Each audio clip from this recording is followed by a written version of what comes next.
안녕하십니까. 5월 3일 수요일 기름 부음을 받은 자가 끊어짐의 제목으로 새벽 기도의 교과 공부를 시작하겠습니다.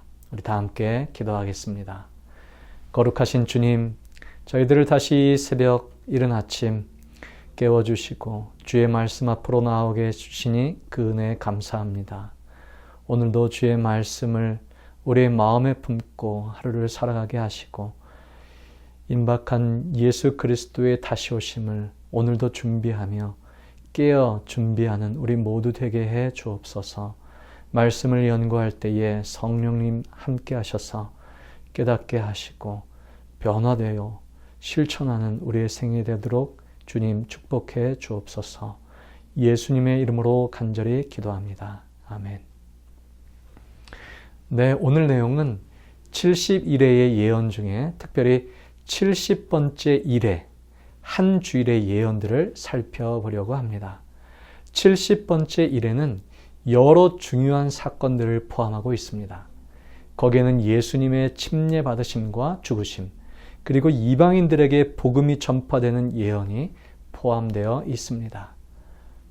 어제 보았듯이 2300주야의 환상을 보고 선지자는 그 의미를 이해하지 못하고 망연자실했습니다. 그리고 10년 후에 가브리엘이 다시 찾아와 다니엘로 하여금 그 환상을 깨닫게 하였습니다. 그 뒤에 주어진 계시는 빠진 정보에 또 다른 정보들을 제공해주며 71회의 끝즈음에 메시아의 사역이 어떻게 성취될 것인가에 대한 사실을 다니엘에게 설명해주고 있습니다. 연일 원칙과 예언된 사건들의 순서에 따르면 71회는 490년으로 해석됩니다. 그리고 그 시작점은 우리가 보았듯이 예루살렘을 회복하고 중건하려는 칙령이 내려진 해입니다. 이 칙령은 기원전 457년 아닥사스다 왕에 의하여 반포되었습니다. 그것을 우리는 어떻게 확신할 수 있을까요?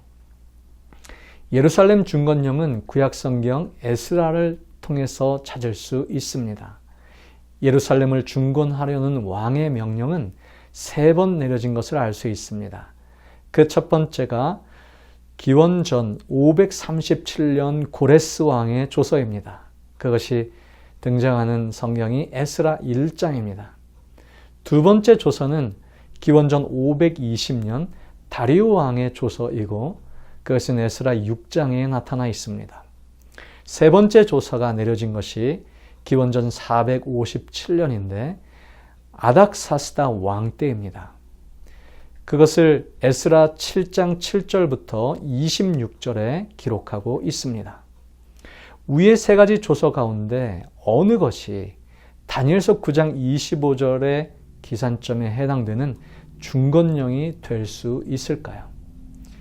우선 위의 명령은 예루살렘 성전을 중건하라는 영이 아니라 예루살렘 성 전체에 대한 중건령임을 우리는 염두에 두어야 할 것입니다.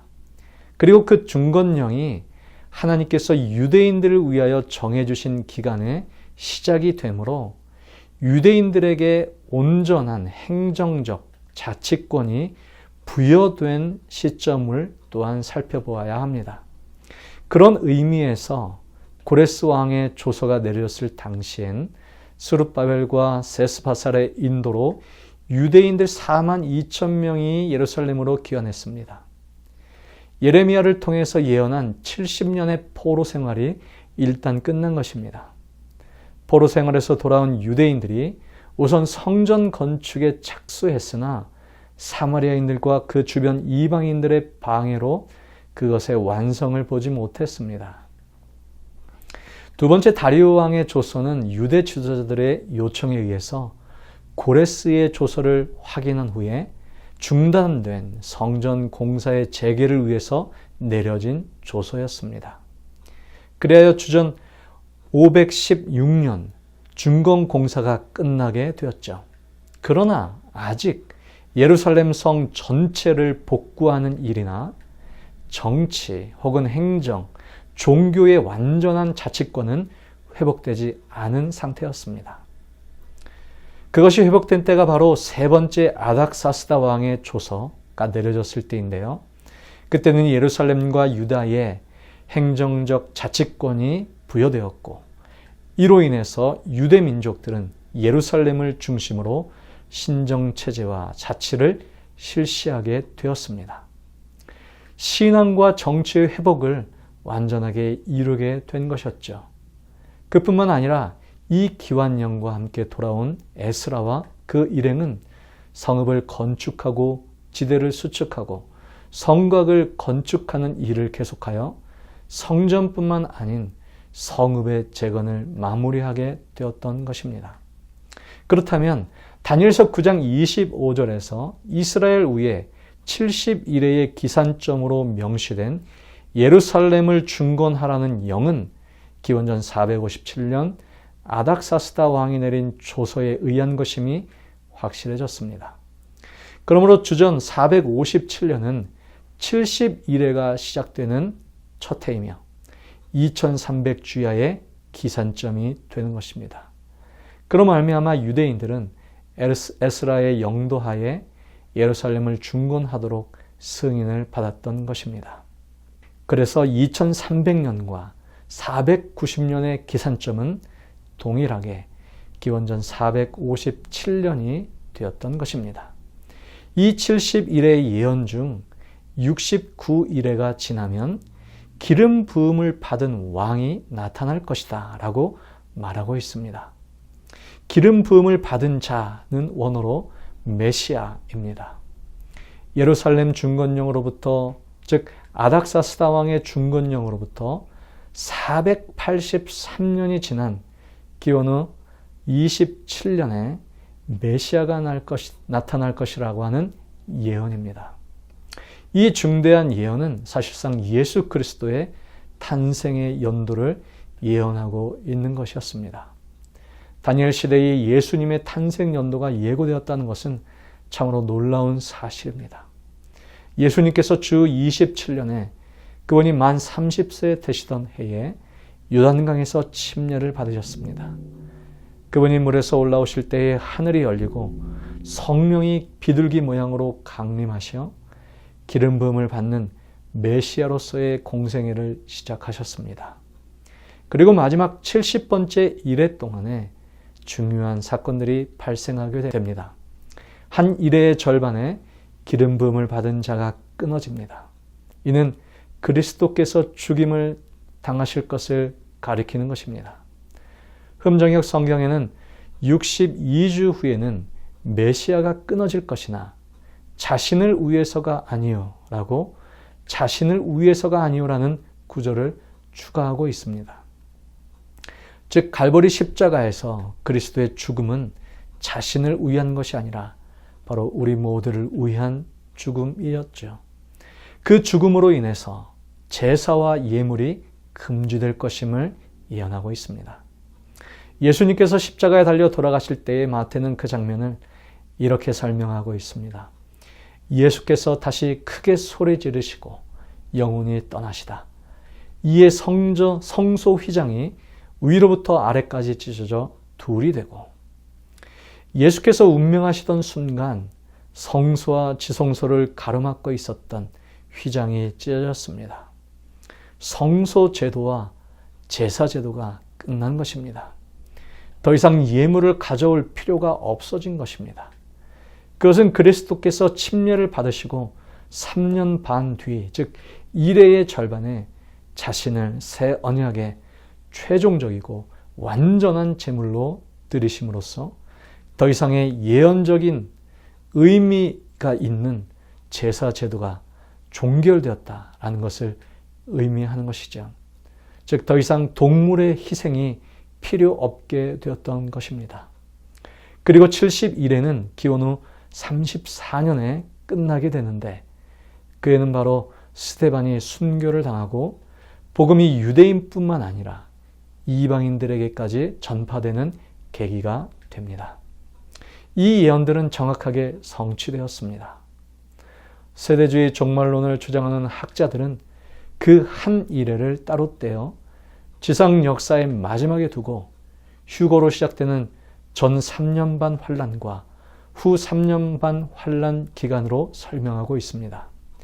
이러한 해석은 우선 연속되는 기간 70일의 중에서 한 일회를 따로 떼어서 아무 성경적 근거도 없이 멀리 밀어낸 것부터 문제가 될 뿐만 아니라 이와 관련된 다른 부분에 대한 해석도 무리가 발생하므로 합당한 해석이 아닙니다.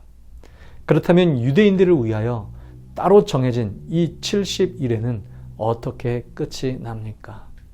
위에서 잠시 언급했듯이 70일의 끝은 서기 34년입니다.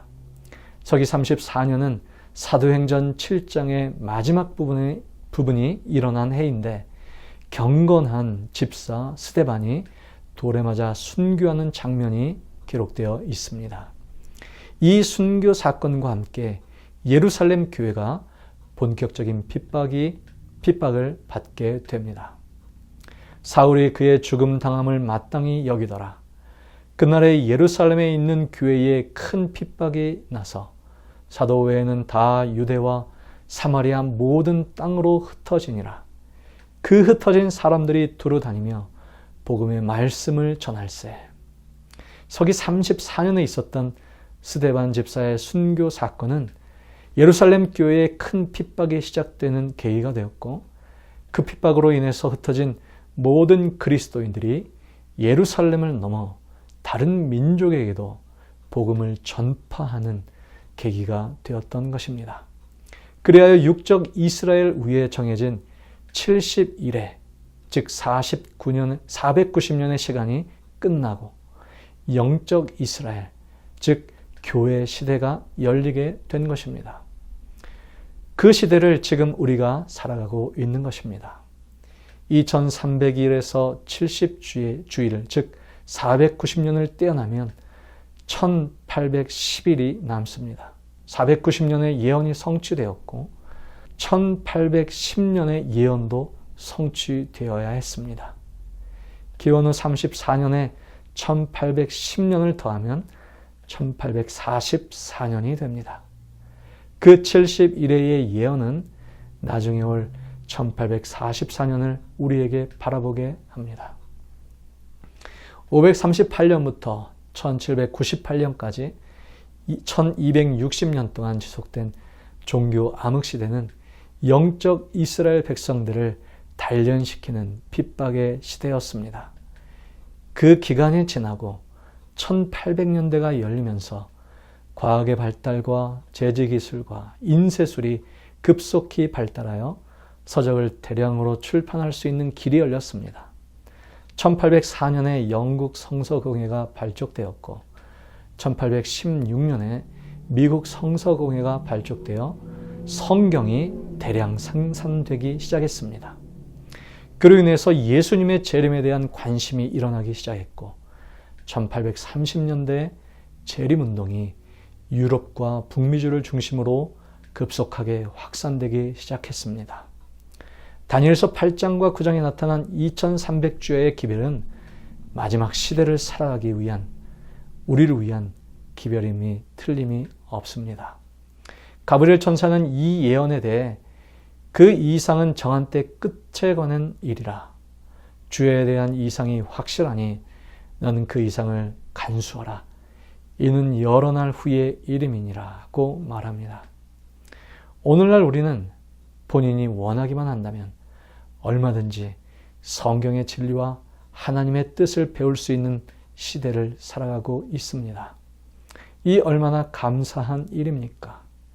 1844년 이후로 더 이상 성경에 예언된 인간의 구속을 위해 정해진 기간은 없습니다.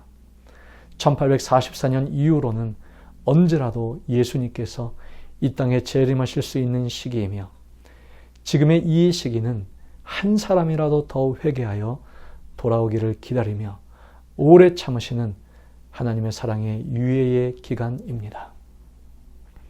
재림의 소망을 간직하고 그분의 오심을 기다리며 살아가는 성도님들에게 가장 절실하게 필요한 것은 날마다 자신을 살피며 이웃을 사랑하고 우리에게 맡기신 복음 사업에 충성하는 일입니다. 오늘도 우리가 그런 하루를 살게 되기를 간절히 소망합니다.